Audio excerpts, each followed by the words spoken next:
Ladies and gentlemen, you welcome to this edition of the 6 p.m. prime time newscast on Equinoxe Television, live from our headquarters in Cameroon's economic capital, Douala. I am Babla Jonathan. A police inspector is gunned down in the crisis-hit northwest regional chip town, Bamenda. Bullets have been crisscrossing the town since the early hours of today. And the Center for Human Rights and Democracy in Africa documents a series of atrocities committed by elements of the National Armed Forces, Security and Defense Forces in the northwest and southwest regions of the country. Stay with us.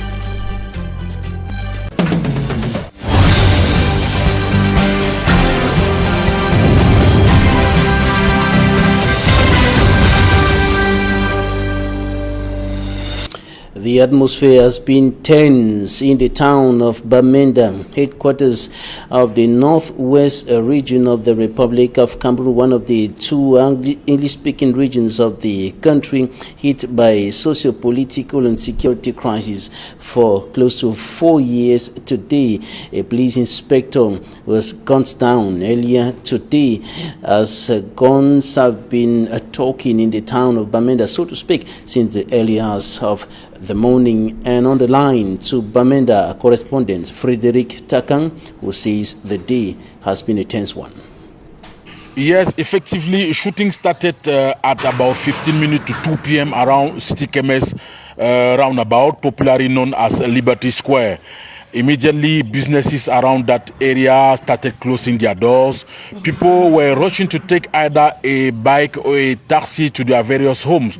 It's later on that we learned from security sources that a police inspector known as Leng Bikwe was shot by gunmen around City Chemist. According to other sources, the suspected killers were on a bike and opened fire on the police inspector, who was with other colleagues doing control at that area. So after that incident, more policemen and also military men were deployed around town.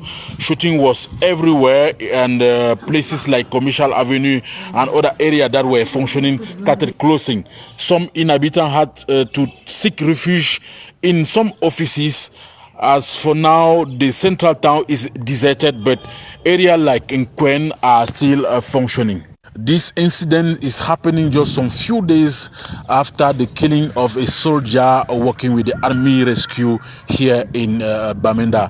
And for the past day, the northwest region has witnessed an increase in violence, with most often local made bombs that are placed in various areas, creating panic amongst the population. And we now take you to some streets of the northwest regional capital, Bamenda, where our correspondent Stella says that some city dwellers are stranded after today's commotion provoked by the killing of a police officer in the town. Stella. Panic gripped the population of Bamenda as from the Commercial Avenue, City Chemist roundabout and Small Mancon, gunshots are fired. The commotion is as a result of the gunning down of a police inspector on duty by gunmen. As early as 3 p.m., the town of Bamenda was deserted. Market women ran away, abandoning food and other goods in the drizzling rain. Shops and offices were being locked up rapidly by their owners. The whole market, people that live shed and away they no longer. People that live shed inside that whole section away they no longer. You relock shed.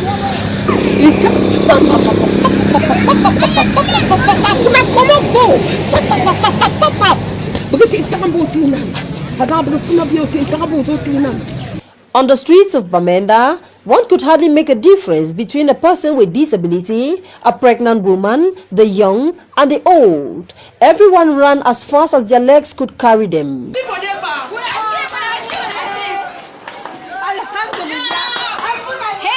At the time of this report, many are stranded in town. Taxis and bikes cannot be spotted easily. An unusual calm has engulfed Abakwa town.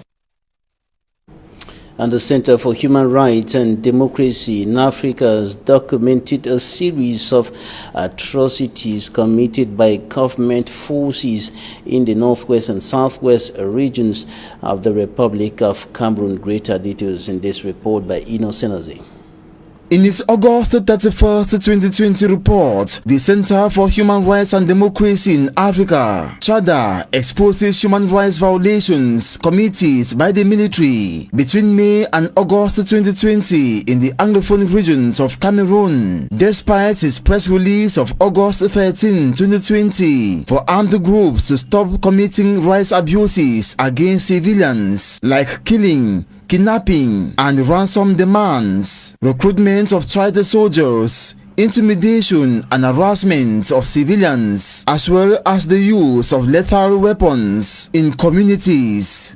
Between May and August 2020, the military, according to CHADA, has masterminded extrajudicial executions, arbitrary arrest, unlawful detention, looting and extortion, poor prison conditions, and inhumane and degrading treatment of detainees. Inhabitants have also seen their houses burnt down, including their villages, forcing them to flee and seeking refuge in bushes and other towns. The Barrister Agbabalas Rights Organization reports that the military on Thursday, 28th of May 2020, conducted an offensive raid in the Upper Bonduma neighborhood situated in Boya, southwest region, which led to the killing of 4 unarmed young men in an uncompleted building where they were smoking cannabis. Still in the report, a native of Bangem, southwest region, Ebangi Breeze, was shot dead on Saturday, July 4, 2020 by the military for alerting separatist fighters and the population to escape when they entered the village for an operation. Breeze was killed and several others were arrested. Some were tortured and inflicted injuries. A private house was also looted and later burnt down. CHADA also reports military invasion of Modele village in Menchum Valley subdivision of the Northwest region on July 20. This day, they attacked the civilian population in reprisal for the death of 3 soldiers killed by separatist fighters. Houses were burnt down and 3 persons shot. Meantime, on August 13, 2020, the Defense and Security Forces opened fire on 3 children in Tiko, Fako Division of the Southwest region and killed a 17-year-old girl called Besem Blandine, who went hunting snails alongside 2 other boys. The military took them for separatist fighters. A boy escaped with bullet wounds in the hand. A lawyer who went following the case was arrested by gendarmes and kept in custody for 1 night at the Limbe Gendarmerie Command Post. Elsewhere in Mauto, southwest region, the military shot dead 7 unarmed civilians in response to the gruesome killing of a woman in Moyoka, allegedly by separatist fighters. Before the killing, the military had raided a local church in the outskirts of Mauto and shot the pastor and 3 other boys. They invaded the church because worshippers shared a separatist ideology. CHADA also holds the military responsible for the death of Welcome Mohamadu, a cannabis seller in Takija village in Kumbu, Bui division of the Northwest region on June 27th. Killing of 2 unarmed civilians in Ikiliwinzi in the Meme Division Southwest region, causing many to flee when they arrived in search of separatist fighters. Regarding the arbitrary arrest and detention of civilians in precarious prison conditions, CHADA regrets the sad death of Reverend Tangem Thomas in chains on his hospital bed in Yaoundé. With these atrocities and more, the Agbabalas organization calls on the government to investigate all atrocities documented in this report and bring perpetrators to justice and put an end to human rights violations and disrespect for the rule of law. Atrocities which the Center for Human Rights and Democracy in Africa says were committed by elements of the National Armed Forces. The government of the Republic of Cameroon is yet to react to that report. In the similar reports published by other organizations and civil society leaders, the Ministry of Defense rejected the allegations, and so far the Ministry of Defense has acknowledged the involvement of security and defense forces only in the Ngarbu massacre and of course in the nation's political capital Yaoundé. Today women came out in their numbers to denounce violence and atrocities in the northwest and southwest regions of the country. And they are saying that the killings and destruction of properties must come to an end. Cameroon's Minister of Women's Empowerment and Family and a member of parliament and other personalities, a member of parliament, Honorable Monjowa Lifaka, and other personalities who took part in that gathering today in Yaoundé, urging for the respect of the dignity of the woman and human life in general. Meantime, members of the Indomitable Patriot civil society organization are urging the United States of America and other countries to arrest and send back home all the secessionist leaders for them to face the law. Coming up, we take you to Nguti in the Kupe-Maninguba division, southwest region of the country, where some inhabitants recently affected by mud flow and landslide are still struggling to recover from that incident. The government has sent aid channeled to them by the senior divisional officer of the Kupe-Maninguba division, Jean-Marie Chakwi. Smanjikan Gabriel has more. Now, we are presently at the situation where several zones affected by the mud flow that surprised Mbo hinterland villages in Nguti subdivision till date haven't been touched. We are presently at the situation where the landslide claim rights occurred. The structure was standing just behind this tree and the whole area is deserted. Right down there, you can see the roofs, the zinc that came off from the structure where the three persons were being killed by this massive landslide. Instead, the inhabitants whose main road collapsed as a result of the heavy downpour are now out struggling to see how movement can be effective from one village to another as they construct a makeshift bridge.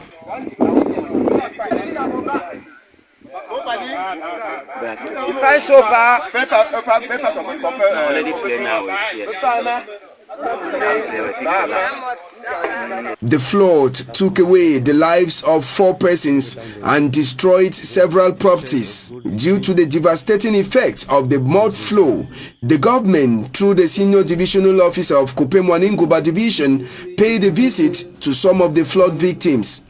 Jean-Marie Chakwi, apart from sympathizing with the population, gave out some materials to help them, and some say the gesture was timely, though small.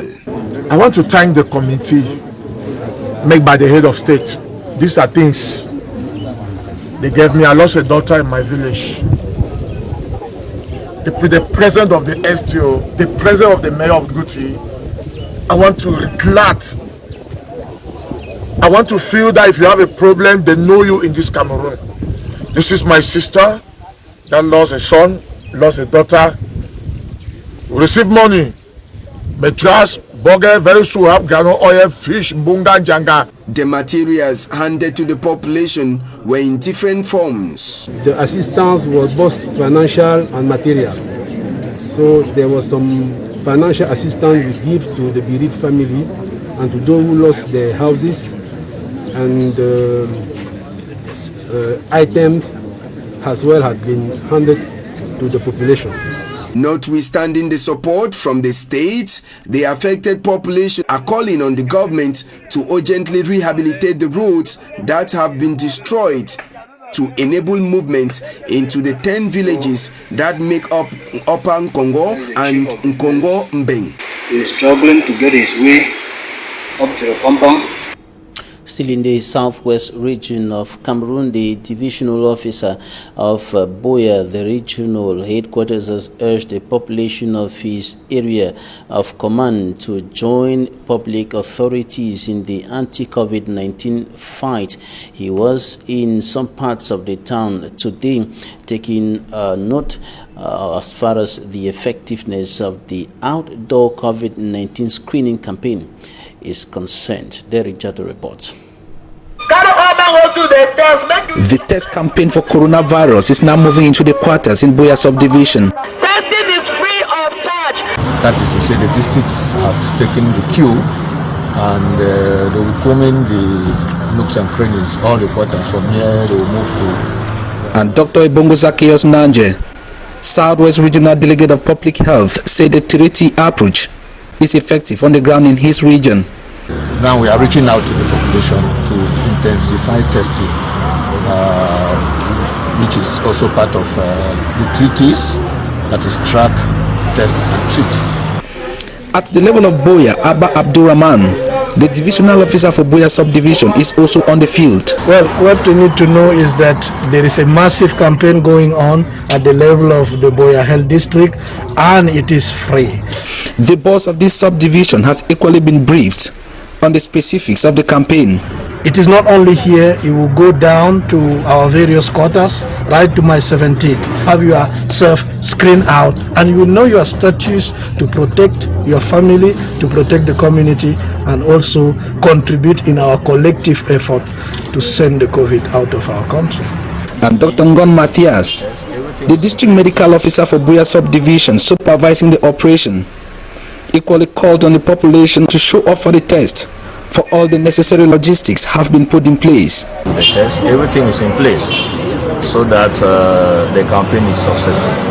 And we want to thank the support of the delegation of Public Health and the Minister, who gave us all the logistic financial material to be able to carry out this successful campaign. And everywhere they go, this medical team is announced by a forerunner with the use of megaphones, inviting and educating the population on the need to do the coronavirus test.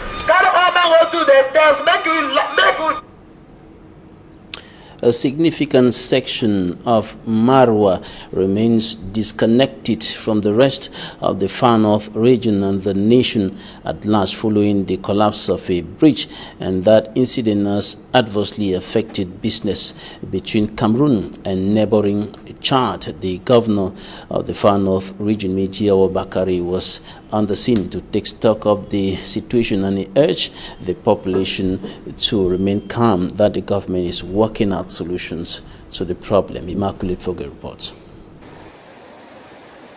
The heavy downpour that triggered the collapse of the Pala Bridge on the 31st of August 2020 has halted circulation along the National Road Number 1. The bridge that links Marwa, Kuseri and Jamina has been cut off from the rest of the city.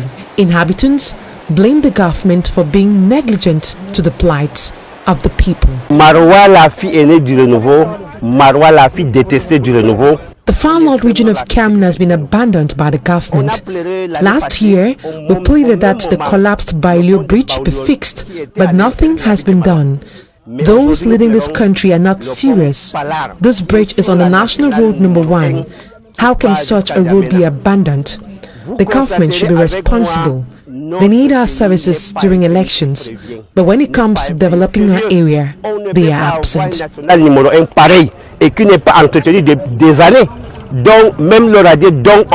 The incident provoked the dissent of the governor of the region, Mijiawa Bakari. He came to the site to evaluate the damages. After his visit, he immediately organized a crisis meeting where they deliberated on what could be done to remedy the situation. The city mayor of Marwa, Sani Babani, assured the population that measures have been put in place to ensure that circulation is re-established. Juste après l'incident de Palar, comme nous pouvons l'appeler. Immediately after the incident occurred, measures were taken in order to enable circulation. We created a deviation that can enable road users circulate freely. The problem we are working on now is setting up a timetable for heavy-duty trucks, plying the stretch of road. Quels sont les horaires que nous allons appliquer pour que ces camions chargés The population of Marwa are now counting on the efforts of the government so the bridge can be fixed. Talking Point is up next.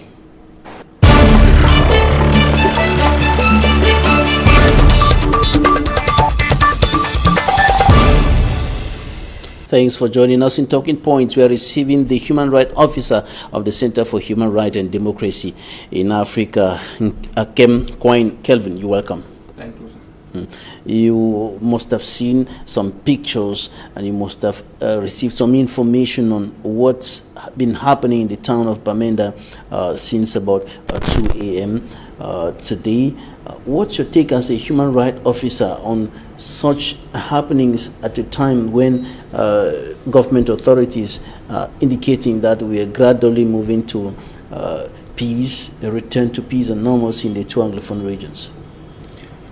What is happening in Bamenda this afternoon is not strange because we are in a crisis situation and we have incidents of violence occurring almost on a daily basis.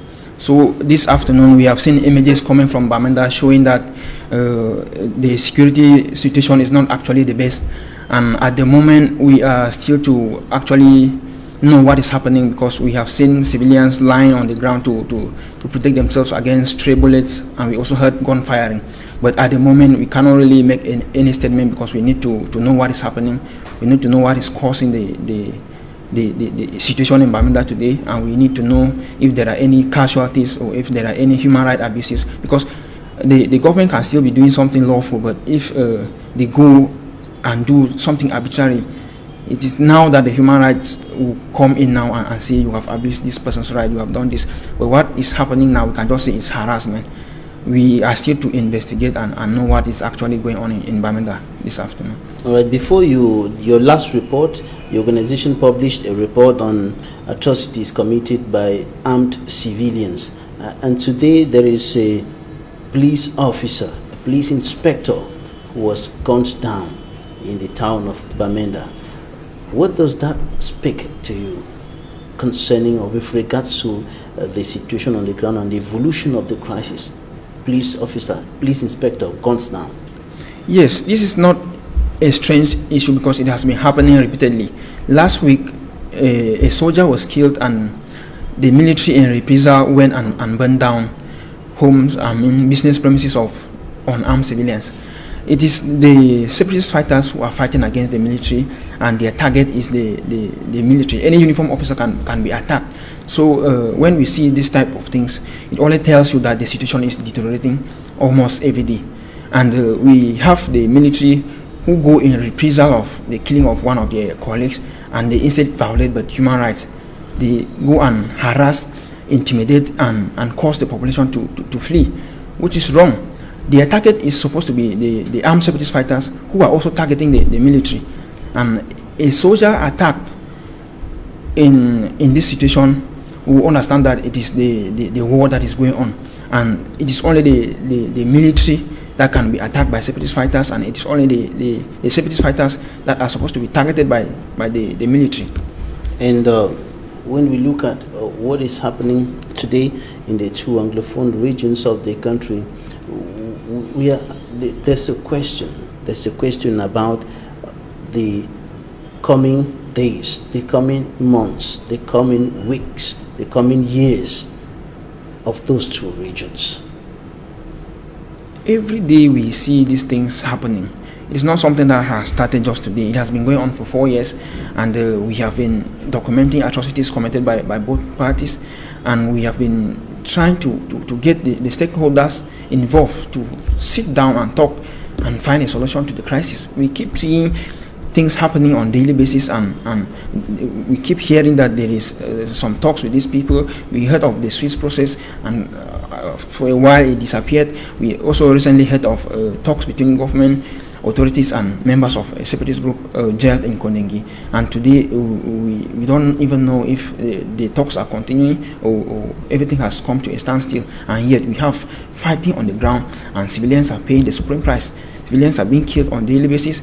We have homes being burnt, and this is causing a new wave of displacement. If you look at what happened in Santa few months ago, just in July, homes of civilians were burnt, and most of them ran to the bush, and that keeps happening every day.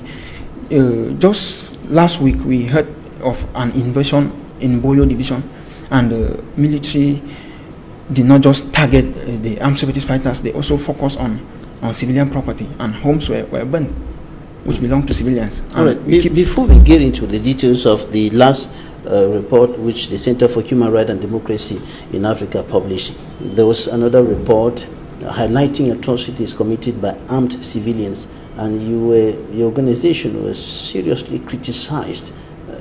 Criticisms were just coming from everywhere. I read in some WhatsApp forums, on social media, people criticizing the organization, criticizing the leader of the organization, the founder and president, Barrister Agobala, and so on. First of all, we do not work on people's timeline. We are a neutral organization, and we do our work as neutral as possible.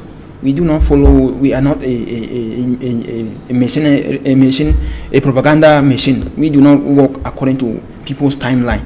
We monitor, we document, and we report atrocities committed by both parties.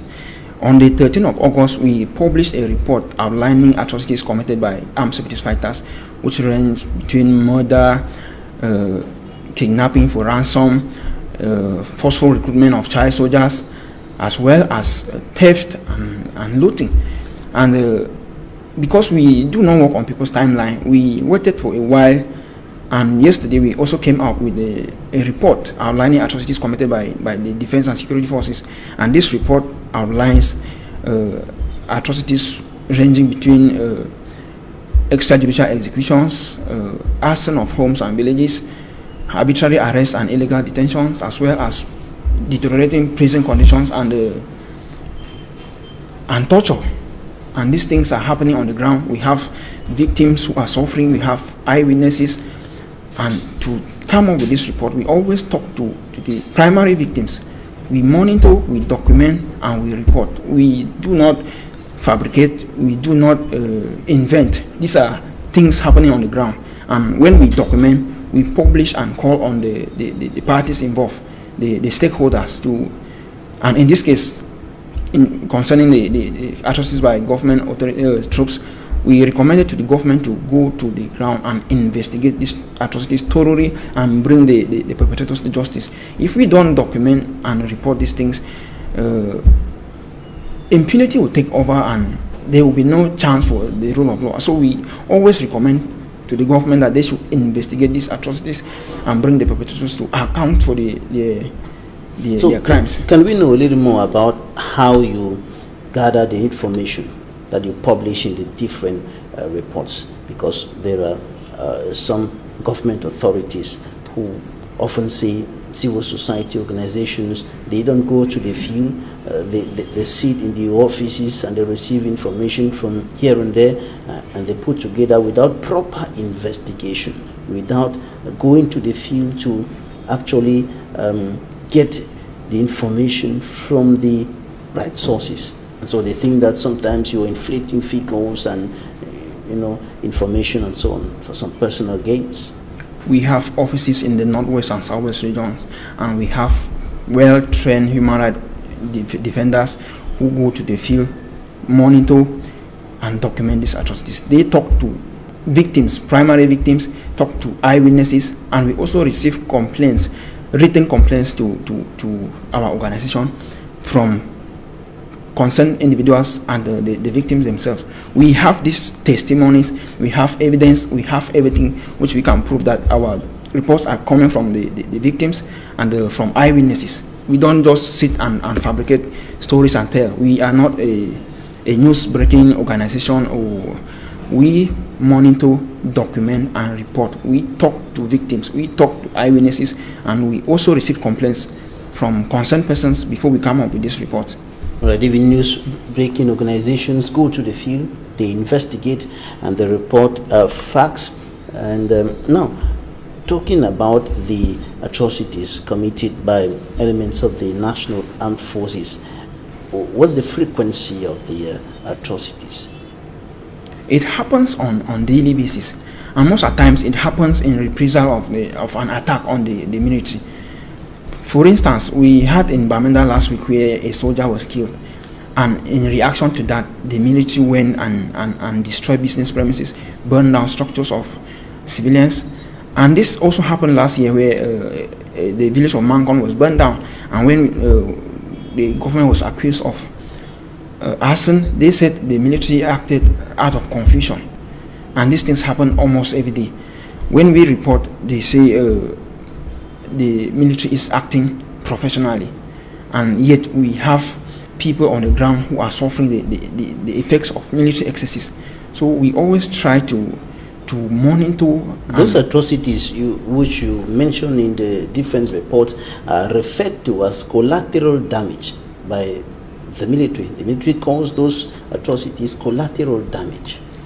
No, we cannot say it should be collateral damage, because even if you look at the Geneva Conventions, they talk of targets. You cannot target a place where you know there are civilians and you want to start firing at separatist fighters because you think that you can maybe kill one of them. There are places where combatants are not supposed to fight in. We have seen situations where military shoot even at hospital premises. They walk into hospitals, remove patients on the bed and shoot them. And these things are clearly crimes against humanity. And we condemn these atrocities because they do not reflect what the government owes a duty to protect and promote human rights. Yet, they are also a party to the violations. What are some of the areas of the two regions recording the highest number of atrocities being committed by elements of the National Armed Forces and the separatist fighters as well? We wouldn't say there are any particular places, because almost everywhere there is military presence, almost in all divisions, in all towns and villages, as well as the separatist fighters. These people conduct hostilities on almost daily basis. So and sometimes it happens where an incident happens, like what happened in Moyuka, where Comfort Tumasan was beheaded by armed separatist fighters. We saw the reaction of the military. They went there in search of separatist fighters, and we saw gross human rights violations committed by the separatists, the military. Sorry, they brought out civilians and arrested some, and brought to Boya, and it is the courts in Moyuka which have jurisdiction to hear matters of persons arrested in Moyuka. Unfortunately, the court was burned down sometime last 2 years ago by armed separatist fighters, and so those who were arrested in Moyuka were brought to Boya, and we have testimonies that some paid to be released. Some paid to be released, and some of the people who are equally arrested in the two Anglophone regions are rather transferred to Yaoundé, where they are in detention, and so on. But is it right for people to be arrested in the northwest or southwest regions, and they're carried to Yaoundé for trial, whereas there are courts competent in those areas to try? If you look at the judicial organization of Cameroon, you will see that in every subdivision of the country there is supposed to be a court. We have courts of first instance in subdivisions and high courts in divisions, and we also have the appeal court at the level of the region. So when people are arrested from a subdivision, let's say somebody is arrested in Moyuka, which Moyuka has a court, and transferred to Yaoundé, it is now a breach of jurisdiction, because these people are supposed to be heard in the place of commission of the offense, or in the place of arrest of the individual, yet they are being transferred to Yaoundé. And not just transferred to Yaoundé, civilians are also transferred and tried in military courts, which do not have jurisdiction to hear matters concerning civilians. And some of them are detained for a long period of time without trial and so on. Yes, we have people who have been in jail for more than 2 years, and for as long, I mean, people who have been in jail from the beginning of the crisis, and they have never been heard in court. They have never had access to a lawyer. They don't ever have family visits, and those are some of the things we say the rights of detainees are being violated. We have somebody, even in the report we published, we mentioned a particular individual in the New Bell prison who was arrested in Penja last year when there was a crisis between the people of Bafang and the Anglophones living in Bubatiri in Tombel subdivision, and some of the Anglophones were arrested and sent to New Bell here in Douala, and some of them were released during the presidential pardon, and there are some who are still detained there, and they have not appeared in court. Their cases have never been heard, and even access to the family is restricted. And those are things that happen almost in all the detention centers around the country. There are some people who have been in jail just by a remand from maybe the state council or an official in power, and they have not been presented in court for the period they have spent in jail. All right. What is the impact, the immediate impact of some of the atrocities you've highlighted in the last report and in the other reports on the situation in the two Anglophone regions of the country? The immediate impact. The immediate impact is that civilians are the ones paying the supreme price, and the importance of the report is that the authorities are aware that this is happening on the ground. Soldiers are committing human rights atrocities, and we have recommended for them to investigate and bring perpetrators to justice. And we are also looking for the evolution of the situation. Yes, contributing to kind of mitigate the separatist activities, or it's kind of pouring oil in the fire. The report tells you that crimes are being committed on the ground by both sides. We don't just document and report. We do this because we want to do advocacy for a solution for the parties involved to find a solution to the crisis. So when we document and report, it means we are telling them that these things are happening on the ground and you need to find a solution to this crisis. We have recommended to the parties to have a dialogue by the stakeholders so that they can find a solution to the crisis and everyone will live at peace. That seems not to be happening. Unfortunately, we have heard of previous talks by government and separatist fighters in Konengi, and we also heard of one that was happening in Switzerland, and yet nothing came out of it. And on the ground we still have the same situation. Even the major national dialogue came and passed, and yet the situation on the ground is still deteriorating. We still have gross human rights violations committed by both sides, and we still have civilians fleeing homes and villages and moving to other towns as IDPs. Some human rights defenders like you are threatened, some attacked by unknown persons. What about you? Have you? Yes, when you are doing the right thing, people will always criticize you for what you are doing. When you report that armed separatist fighters have committed atrocities, they will say you are seeing what the government is doing and you are not talking about it. And when you say the government has done this, they will say, oh yes, it is the government that is doing this. And it happens almost every day. We receive threats, we receive all these things, but because we are out for the interests of the civilians, we are out to promote and protect human rights, we are just doing our job as neutral as possible. We are not a propaganda tool. We are a neutral human rights organization, and we are just working for the interests of the society. You're a young person doing a very delicate job that to an extent puts your life on the line. What is your driving force? I have been doing human rights for quite a while, and I have a passion to protect and promote human rights. That is just what keeps me going. All right, you're braving the odds. Thank you. All right, Akem Coin Kelvin, Human Rights Officer for the Center for Human Rights and Democracy in Africa. Thanks for coming. Thank you for having me on the program. Thanks, ladies and gentlemen, for staying with us. That's it for today.